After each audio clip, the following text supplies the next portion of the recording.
Selle video jooksul räägime ühest olulisest teemast, vaimsest võimekusest, lühidalt selle mõõtmise ajaloost ning vaimse võimekuse seosest tööalase edukusega.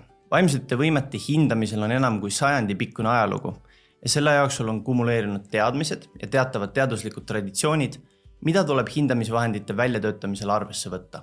Kui sa ise mõtled sõnale intelligentsus, siis kes on sinu arust intelligentne inimene?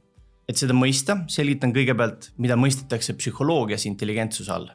Intelligentsus on rahvusvaheline termin vaimsete võimete tähistamiseks ning see ei tähenda lihtsalt eeskujulikku õppeedukust koolis, raamatust loetud tarkust või oskust infot endale meelde jätta.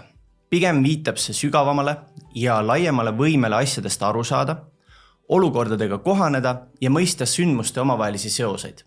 Tegemist on vaimse ehk mentaalse konstruktiga, mida ei ole võimalik näiteks mõõdulindiga mõõta. Intelligentsus on paljude erinevate keskkonnas toimetulekuks vajalike vaimsete võimete kujundlik ja abstraktne nimetus. Intelligentsusele pole ühtset ja kõike hõlmavat definitsiooni. Uurijad on aastate jooksul üritanud mõõta ja määratleda erinevaid kognitiivseid võimeid erineval moel. Näiteks Francis Galton, kes alustas individuaalsete erinevuste uurimist, leidis, et intelligentsus on suures osas pärilik ja kandub edasi perekondades. See idee aitas kujundada aru saama, et osa intelligentsusest on sünnipärane, kuid keskkond ja haridus mõjutavad selle arengut. Raymond P. Cattell tegi olulise eristuse voolava ja kristalliseerunud intelligentsuse vahel. Voolav intelligentsus tähistab meie sünnipärast võimet loogiliselt mõelda ja probleemi lahendada. Samas kui kristalliseerunud intelligentsus esindab elu jooksul omandatud teadmisi ja silmaringi. Näiteks koolis omandatud teadmised on seotud kristalliseerunud intelligentsusega ja näiteks meie enda tripodi testides on olemas ruumilise võimekuse ülesanded, mis on rohkem seotud sellise voolava intelligentsusega. Kristalliseerunud intelligentsus ongi seotud inimese võimega elu jooksul kogutud teadmiste, oskuste ja kogemustega ümber käia. Osaliselt põhineb kristalliseerunud intelligentsus võimel meelde jätta, talletada ja mälust ammutada teadmisi ja oskuseid. Intelligentsuse mõõtmine on aja jooksul oluliselt muutunud. Esimene kaasaegne intelligentsustest oli Binet-Simon test, mis töötati välja selleks, et hinnata laste vaimset vanust ja võimekust. Testi loomise ajendiks oligi vajadus hinnata laste vaimset arengut ja arengupeetust, mis võiks olla aluseks õpilase saatmisel erivajadustega laste koolidesse. Testi abil osutus võimalikuks tulemusi võrrelda ning otsustada, kas õpilane suudab lahendada ülesanded, mis on jõukohased samas vanuses keskmiste võimetega õpilastele. Selleks, et mõista, millest intelligentsus koosneb, on teadlased kasutanud erinevaid psühhomeetrilisi meetodeid. Üks olulisemaid panuseid teooria arengusse on Charles Edward Spearman. Ta töötas välja 2 faktori teooria. Tema väitis, et igasuguse vaimset pingutust nõudva ülesande lahendamise aluseks on üldine vaimne võimekus, mida ta nimetas G-faktoriks. Lisaks sellele nõuab iga ülesanne spetsiifilisi võimeid, mida ta nimetas S-faktoriks. Meie tripodi testides on samuti olemas vaimse võimekuse alaskaalad, nagu näiteks sõnaline võimekus, numbriline võimekus ja ruumiline võimekus. Meie alaskaala keskmise tulemusena annab meie test hinnangu üldisele vaimsele võimekusele. See tähendab, et tripodi vaimse võimekuse testis ei ole küsimusi üldvõimekuse kohta, vaid hinnang moodustub alaskaalade keskmise tulemusena.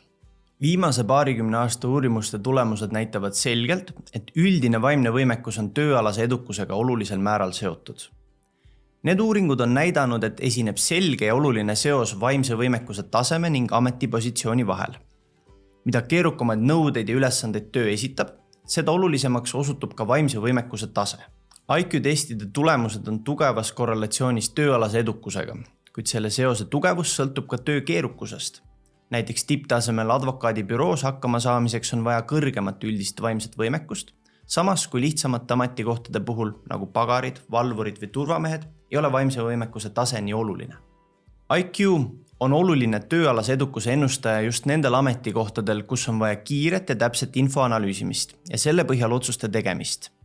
Loomulikult ei ole intelligentsus ainus, millest sõltub inimese tööalane edukus või ellujäämine. Oskus suhelda, pingetaluvus, rõõmsameelsus ja paljud muud omadused aitavad kaasa inimese toimetulekule. Lisaks tööalasele edukusele on intelligentsusel leitud selgeid seosed ka eluliste sündmuste ja tervisega. Uuringud on näidanud, et kõrgem intelligentsus on seotud pikema eluea ja väiksema haigestumise riskiga südame-veresoonkonna haigustesse, vähki ja ainevahetushäiretesse. Samuti on leitud seoseid intelligentsuse ja madalama suitsiidi ning lahutuste määra vahel. Kõrgema intelligentsusega inimesed suudavad paremini teha terviseotsuseid ja lahendada elus ette tulevaid probleeme. See tähendab, et nad on tihti paremini võimelised toime tulema stressirohkete olukordadega ja langetama keerulistes olukordades paremaid otsuseid. Koolituse keskmes on Tripodi vaimse võimekuse skaalad ehk testid, millega on võimalik hinnata sõnalist, matemaatilist, ruumilist võimekust ning loogilist mõtlemist. Testimisi viime läbi arvutis ja testide edukaks läbiviimiseks on vaja vaikset ja rahulikku keskkonda. Testi tegijad saavad kasutada abivahendeid, nagu näiteks valge paber ja kirjutusvahend ning samuti kalkulaator. See oli kiire ja ülevaatlik sissejuhatus intelligentsusest, intelligentsuse mõõtmise ajaloost ja vaimsetest võimekustest. Kui sul on huvi täpsemalt tutvuda täiendavate materjalide kohta intelligentsusest ja selle mõõtmisest, siis soovitan tutvuda testikoolituse mapiga ja sealsete olevate viidetega.